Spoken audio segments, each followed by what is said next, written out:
السلام علیکم ورحمۃ اللہ وبرکاتہ۔ الحمد للہ رب العالمین والصلاة والسلام علی رسولہ الکریم، اما بعد۔ اعوذ باللہ من الشیطان الرجیم، بسم اللہ الرحمن الرحیم۔ فاعلم انہ لا الہ الا اللہ۔ وقال النبی صلی اللہ علیہ وسلم من مات وهو يعلم انه لا الہ الا اللہ دخل الجنہ، رواہ مسلم۔ معزز سامعین و ناظرین، اللہ رب العالمین کی توفیق سے کتاب اسلامی عقیدہ، کتاب و سنت کی روشنی میں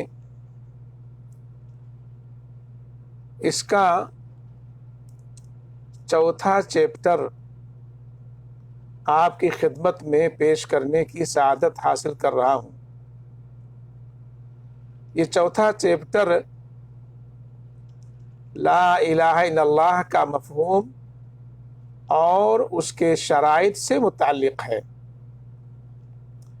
اس چیپٹر میں تقریباً 7-8 سوالات ہیں۔ انشاءاللہ تعالی آج میں ان تمام سوالات کے جوابات آپ کی خدمت میں پیش کرنے جا رہا ہوں۔ اللہ رب العالمین سے ہم یہ دعا کرتے ہیں کہ اللہ تعالی ہمیں جو کچھ ہم کہیں اور جو کچھ سنیں اس کے مطابق عمل کرنے کی توفیق عطا فرمائے۔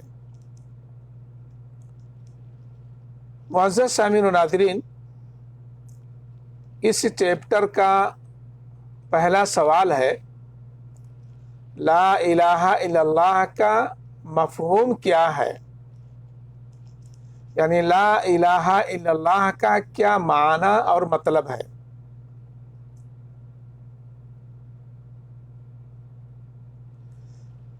اس کا جواب مصنف اپنی اس کتاب میں دے رہے ہیں کہ برادران اسلام کو معلوم ہونا چاہیے کہ لا الہ الا اللہ جنت کی کنجی ہے، لیکن ہر کنجی کے دندانے ہوتے ہیں۔ اگر تمہاری کنجی دندانے والی ہے تو تالا کھل سکتی ہے، ورنہ نہیں۔ پھر مصنف فرماتے ہیں کہ اس کنجی کے دندانے لا الہ الا اللہ کے شرائط ہیں، اور وہ یہ ہیں: نمبر 1، اس کے علم سے واقفیت، اس کے مفہوم سے واقفیت، یعنی اللہ کے علاوہ کسی کو معبود برحق نہ سمجھنا۔ فرمان الہی ہے فَاعْلَمْ أَنَّهُ لَا إِلَٰهَ إِلَّا اللَّهُ، جان لو کہ اللہ کے علاوہ کوئی بھی معبود برحق نہیں۔ سورہ محمد آیت نمبر 19۔ اسی طرح اللہ کے نبی صلی اللہ علیہ وسلم نے فرمایا من مات وهو يعلم انه لا الہ الا اللہ دخل الجنہ، رواہ مسلم۔ مسلم شریف کی حدیث ہے کہ جس کی موت عقید توحید لا الہ الا اللہ پر ہوگی جنت میں داخل ہوگا۔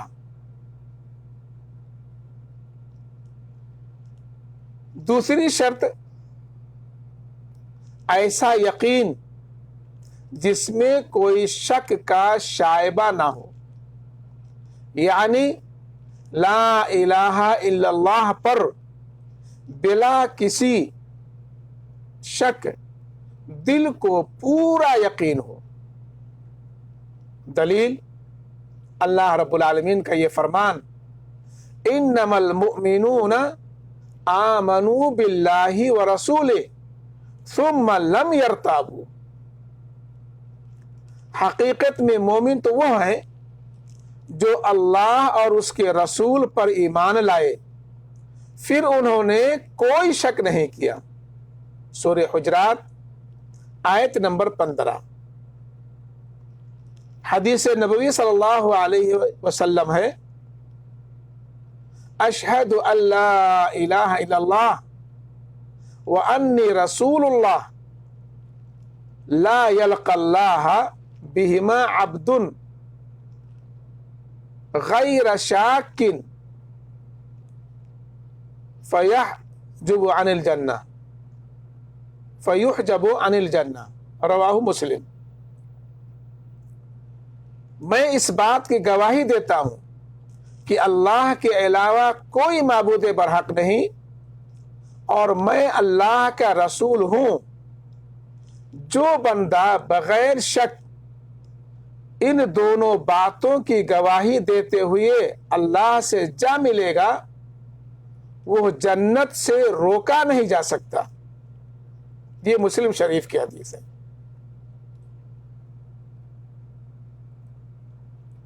اور تیسری شرط ہے کہ کلمہ لا الہ الا اللہ کے تمام مقتضیات کو زبان و دل سے قبول کرنا۔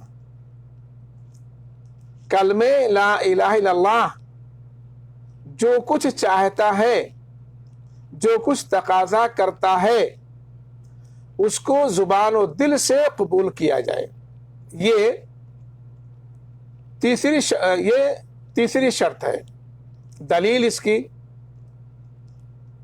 ارشاد ربانی ہے انہم کانوا اذا قیل لہم لا الہ الا اللہ یستکبرون ویقولون ائنا لتارکو آلہتنا لشاعر مجنون۔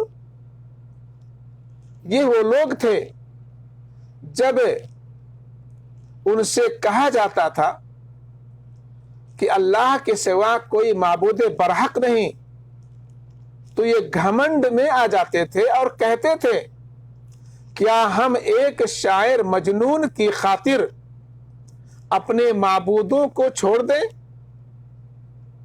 سورہ صافات آیت نمبر 35 اور 36۔ اللہ کے نبی صلی اللہ علیہ وسلم نے فرمایا امرت ان اقاتل الناس حتى يقولوا لا الہ الا اللہ فمن قال لا الہ الا اللہ فقد عصم منی مالہ ونفسہ الا بحق الاسلام وحسابہ علی اللہ عز وجل، متفق علیہ۔ آپ صلی اللہ علیہ وسلم نے فرمایا مجھے لوگوں سے جنگ کا حکم دیا گیا یہاں تک کہ وہ لا الہ الا اللہ کے قائل ہو جائیں۔ جو بھی لا الہ الا اللہ کا قائل ہو گیا اس نے مجھ سے اپنی جان و مال کو محفوظ کر لیا، الا یہ کہ وہ کسی اسلامی قانون کی زد میں آ جائے اور اس کا حساب اللہ عز و جل پر موقوف ہے۔ چوتھی شرط ہے کہ جن چیزوں پر لا الہ الا اللہ دلالت کرتا ہے ان کے لیے سر تسلیم خم کر دینا۔ دلیل یہ فرمان الہی ہے وَأَنِيبُوا إِلَىٰ رَبِّكُمْ وَأَسْلِمُوا لَهُ، پلٹ آؤ اپنے رب کی طرف اور مطیع بن جاؤ۔ سورہ زمر آیت نمبر 54۔ پانچویں شرط ہے ایسی تصدیق جس میں تکذیب کا شائبہ تک نہ ہو، یعنی لا الہ الا اللہ کا صدق دل سے قائل ہونا۔ دلیل یہ فرمان الہی ہے الف لام میم احسب الناس ان يتركوا ان يقولوا آمنا وهم لا يفتنون وَلَقَدْ فَتَنَّا الَّذِينَ مِنْ قَبْلِهِمْ فَلَيَعْلَمَنَّ اللَّهُ الَّذِينَ صَدَقُوا وَلَيَعْلَمَنَّ الْكَاذِبِينَ۔ الف لام میم، کیا لوگوں نے یہ سمجھ رکھا ہے کہ وہ بس اتنا کہنے پر چھوڑ دیے جائیں گے کہ ہم ایمان لے آئے اور ان کو آزمایا نہ جائے گا؟ حالانکہ ہم ان سب لوگوں کی آزمائش کر چکے ہیں جو ان سے پہلے گزرے ہیں۔ اللہ کو تو ضرور یہ دیکھنا ہے کہ سچے کون ہیں اور جھوٹے کون ہیں۔ اللہ کے نبی صلی اللہ علیہ وسلم کا فرمان ہے،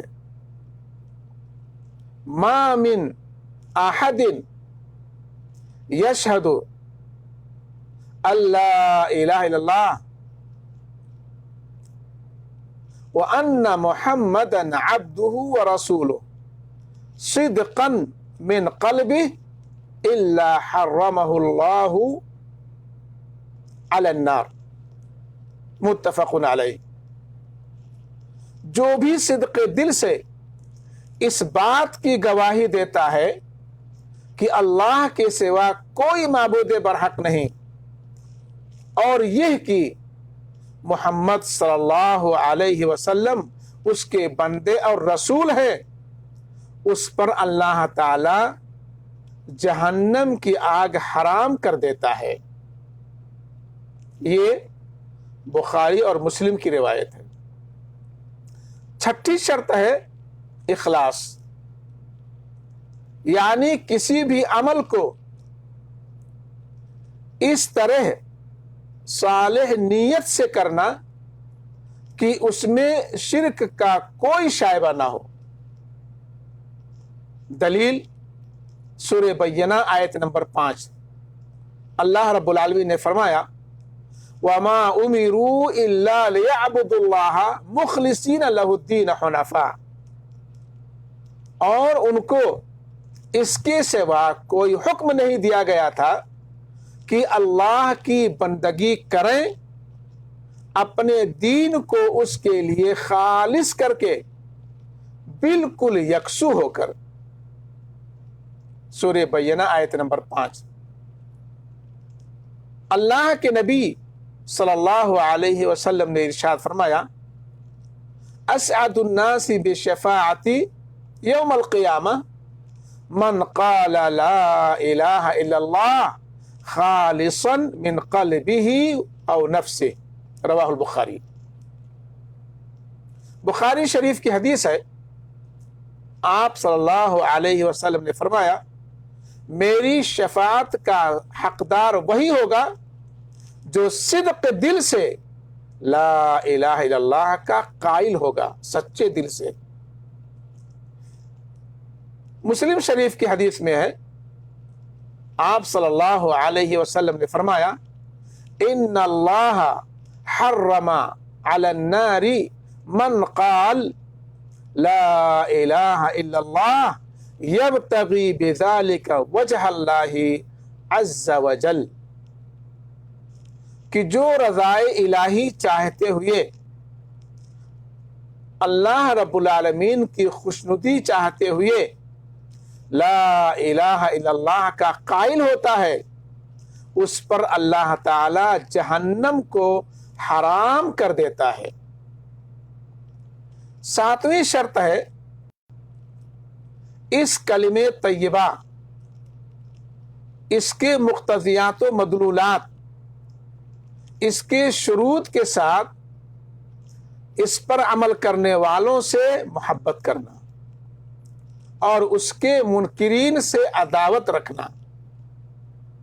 دلیل سورہ بقرہ آیت نمبر 165، اللہ رب العالمین نے فرمایا وَمِنَ النَّاسِ مَن يَتَّخِذُ مِن دُونِ اللَّهِ أَندَادًا يُحِبُّونَهُمْ كَحُبِّ اللَّهِ والذین آمنوا اشد حبا للہ.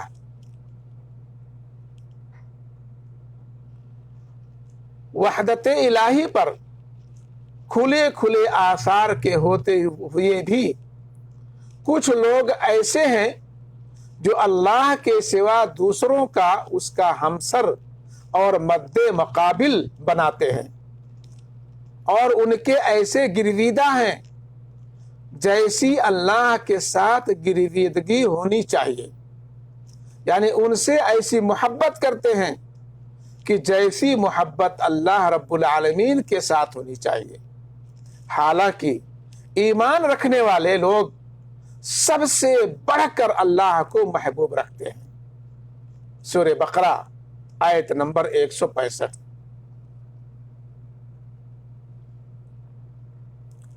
اللہ کے نبی صلی اللہ علیہ وسلم نے ارشاد فرمایا،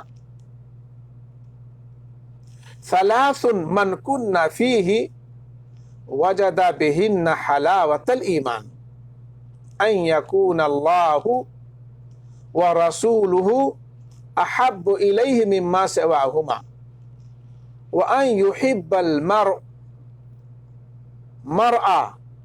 لا یحبہ الا للہ، وان یکرہ ان یعود فی الکفر بعد اذا انقذہ اللہ منہ کما یکرہ ان یقذف فی النار. متفق علیہ.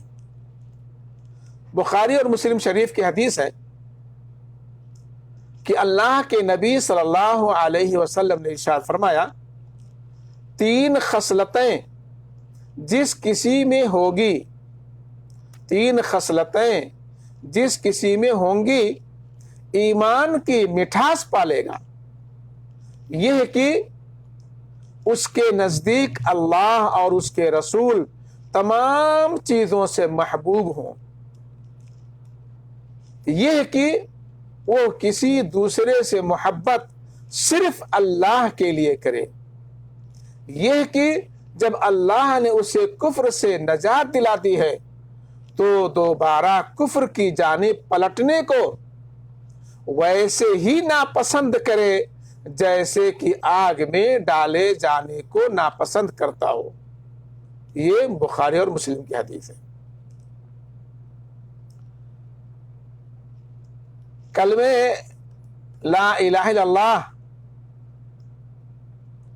کی 8ویں شرط ہے طاغوت کا، یعنی اللہ کے علاوہ دوسرے معبودان باطلہ کا انکار کرے اور اللہ ہی کو برحق رب اور معبود تسلیم کرے. یہ 8ویں شرط ہے. دلیل اللہ رب العالمین کا یہ فرمان ہے، فَمَن يَكْفُرْ بِالطَّاغُوتِ وَيُؤْمِنْ بِاللَّهِ فَقَدِ اسْتَمْسَكَ بِالْعُرْوَةِ الْوُثْقَىٰ لَا انفصام لَهَا وَاللَّهُ سَمِيعٌ عَلِيمٌ. اب جو کوئی طاغوت کا انکار کر کے اللہ پر ایمان لے آیا، اس نے ایک ایسا مضبوط سہارا تھام لیا جو کبھی ٹوٹنے والا نہیں. سورہ بقرہ. اسی طرح اللہ کے نبی صلی اللہ علیہ وسلم کا فرمان ہے، من قال لا الہ الا اللہ وکفر بما یعبد من دون اللہ حرم مالہ ودمہ.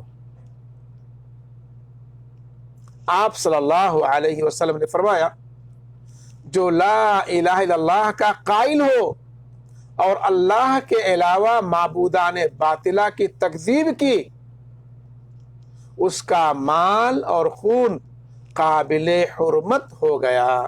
یہ مسلم شریف کی حدیث ہے. معزز سامعین و ناظرین، ہم نے جان لیا کہ لا الہ الا اللہ کا مفہوم کیا ہے اور اس کی شرطیں کیا ہیں. اللہ رب العالمین سے ہم دعا گو ہیں کہ بار الہ ہمیں موحد بنائے اور تمام مومنین موحدین سے محبت کی توفیق عطا فرمائے، ہر طرح کی شرکیات و بدعیات سے ہماری حفاظت فرمائے، دنیا اور آخرت میں ہمیں کامیاب فرمائے۔ ربنا آتنا فی الدنیا حسنہ وفی الآخرۃ حسنہ وقنا عذاب النار۔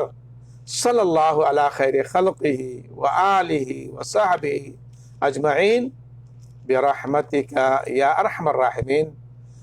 والسلام علیکم ورحمۃ اللہ وبرکاتہ۔